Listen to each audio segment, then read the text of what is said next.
Bonjour, donc moi je vais refaire le numéro 3 du formatif de chimie. Ici, j'ai écrit le problème, les informations nécessaires et ce que l'on recherche. Nous recherchons la nouvelle pression partielle de chaque gaz et la pression totale du système.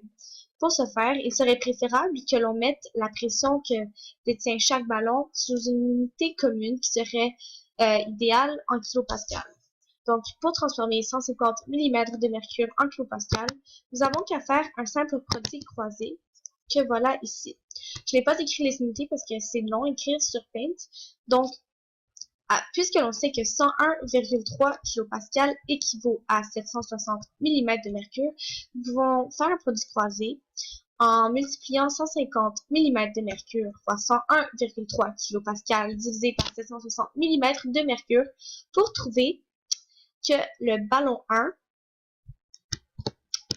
sa pression en kilopascal, équivaut à 19,99 ou 20,0 avec les chiffres significatifs kilopascal. Maintenant, pour le ballon 2, qui lui a 0,45 atmosphères, nous savons que une atmosphère équivaut à 101,3 kPa. Donc, le produit croisé serait 0,45 atmosphères fois 101,3 kPa divisé par 1. Cela va nous donner 45,6 kPa. Maintenant que tout est en kilopascal, nous pouvons donc procéder à ce qui va nous permettre de trouver la pression partielle de chaque gaz. Désolée si c'est pas la plus belle écriture au monde, c'est que c'est vraiment dur d'écrire ce qui fait. Donc, la formule P1V1 égale à P2V2 va nous permettre de trouver la pression partielle dans chaque gaz, puisque la pression partielle d'un gaz dans un mélange correspond à la pression qu'il exercerait s'il était seul dans le volume occupé par le mélange. Donc, la pression 1 de 20 kPa, le volume 1 de 0,50 litres, ça c'est pour le ballon 1, je rappelle. Nous cherchons la pression 2. Donc, ça serait la pression qui équivalerait le gaz dans le ballon 1 qui est de l'hélium dans un volume de 1,5 litres. Donc, on utilise la formule P1V1 égale à P2V2. On isole P2 et on plug, si on peut utiliser ce mot-là, nos informations notées en haut dans la formule. Donc, on remplace P1 par 20, V1 par 0,50, V2 par 1,50 et nous faisons les opérations mathématiques nécessaires. La réponse finale pour la pression partielle dans le ballon numéro 1 sera de 6,67 kPa. Maintenant, procédons au numéro 2. Au ballon 2. Donc, c'est le même principe, seulement que les valeurs de pression et de volume sont différentes. Premièrement, la pression 1 pour le ballon 2 est de 45,6 kPa. Pardon, pour ma voix. Le volume 1 est de 0,5 litres. J'ai oublié un petit zéro ici. Nous cherchons encore une fois la pression numéro 2. Et le volume 2 est de 1,5 litres.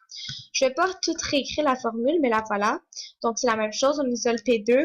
On remplace P1 par 45,6 kPa, V1 par 0,5 litres et on divise ces deux valeurs multipliées ensemble par 1,5 litres. Ce qui va nous donner comme pression partielle finale de 15,2 kPa. Maintenant, pour le ballon 3, c'est encore le même principe. Donc, P1, c'est de 32 kPa suite à nos produits croisés. Ah non, celui-là, on l'avait déjà. Donc, c'est 32 kPa pour P1. V1, c'est 0,5 litres. On cherche encore une fois P2. Et V2, c'est 1,5 litres. Donc, on utilise la même formule P1V1 égale à P2V2. On isole P2.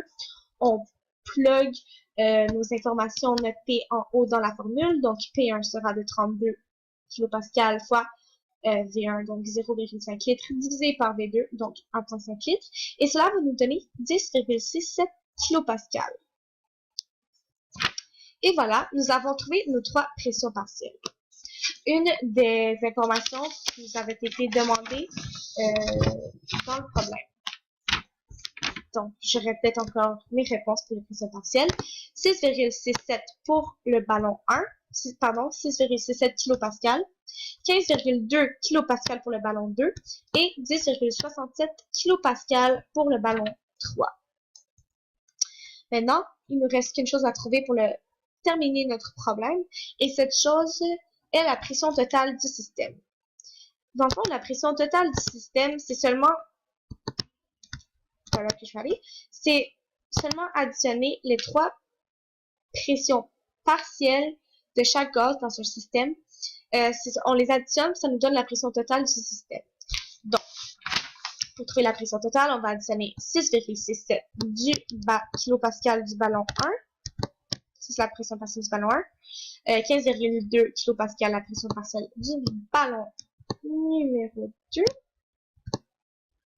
Et 10,67 kPa de pression partielle pour le ballon 3. Donc, lorsqu'on additionne cela, la pression totale nous donne,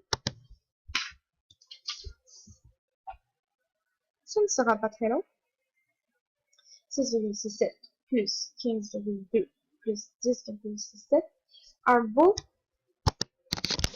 32,54 kPa. Maintenant, je vais juste vérifier avec les chiffres significatifs.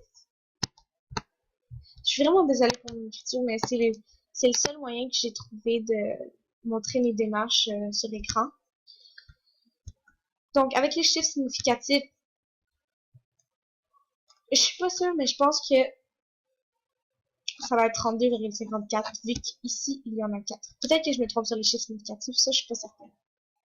Alors voilà, la pression totale du système est de 32,54 kPa. Et je répète une dernière fois mes pressions partielles, 6,67 kPa pour le ballon 1, 15,2 kPa pour le ballon 2 et 10,67 kPa pour le ballon 3. Je suis pas sûre si j'ai dit la bonne 6,67, il est un peu plus pâle. Donc c'est ça, c'est 6,67 kPa pour B1. Merci! J'espère que ça va me donner mes points pour mathématiques.